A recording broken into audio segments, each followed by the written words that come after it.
A century of success has created not only one of the most reliable power grids in the world, but also fostered a relationship of trust between communities, customers, and the companies that deliver their power to them. These companies are the members of Ontario's Electricity Distributors Association, and this year is their 100th anniversary.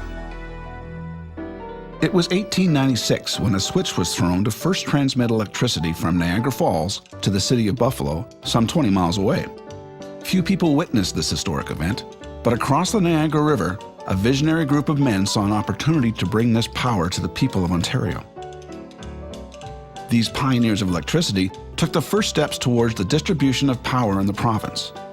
They followed a unique Made in Ontario path based on the idea that the electricity grid needed to meet the needs of all its potential users, especially local communities. In 1912, these visionaries founded the Ontario Municipal Electric Association and signaled the beginning of a new era, the delivery of electricity to homes, businesses, and public buildings. It was the beginning of a trusted relationship between power users and those companies focused on the safe, reliable, and affordable delivery of electricity to them. Electricity revolutionized the lives of everyone who used it, as well as those who generated, transmitted, and delivered this extraordinary source of power. And revolutionary is not too strong a word.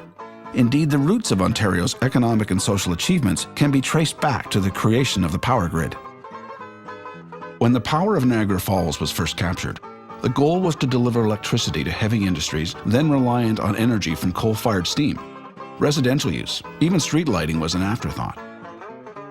The City of Toronto, on its own, had been pursuing provincial legislation to establish a power utility and been turned down 4 times, before Ontario permitted groups of municipalities to develop electric power in cooperation with one another. This set the tone for the founding members of the association to acquire and distribute electricity. But first, they had to sell the idea to prospective customers. All the promotional tactics of the day were used to introduce people to this new source of power, which included bringing electricity to rural and northern Ontario. However, an initial decision to deliver electricity at 25 cycles per second had left parts of Ontario as islands, alone in an emerging North American grid that operated at a higher frequency of 60 Hertz. Connecting Ontario with one grid and then interconnecting with neighboring ones was critical, so the association lobbied governments to undertake this massive change. The Frequency Standardization program became one of the world's largest door-to-door engineering projects. By the mid-1950s, member workers had converted the electric motors in 7 million household appliances. By 1959, the association's members were now delivering power to over 1 million customers in Ontario. It was the era of live better electrically. With plenty of system capacity, incentives were provided to builders of new homes to go all electric. And local distribution companies expanded to meet this increasing demand, as did the association, focused on its primary role as the voice of all the local distribution companies in Ontario.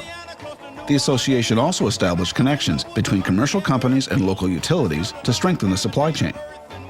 Together, distributors and their partners were powering Ontario's new manufacturing industry. Affordable, reliable electricity was now fueling the economic engine of the province, creating new jobs and churning out new products every day. Of course, not everything goes according to plan. Not when an interconnected energy grid is combined with the fickle mind of Mother Nature. Good evening, and a Black Tuesday evening it's been in Toronto and many other cities in the eastern United States and Ontario. Power breakdowns at the height of rush hour stalled traffic and marooned thousands in elevators and subway cars, knocked out streetlights, stopped streetcars and trolley buses. I don't even know what's happened. Do you know what's happened? Like some big power outage? There are no subways, there are no buses, there are no streetcars, there is nothing. In these critical situations, returning the grid to full power falls to member utilities, with their staff often working through the night and in terrible weather conditions to restore the power and keep customers informed.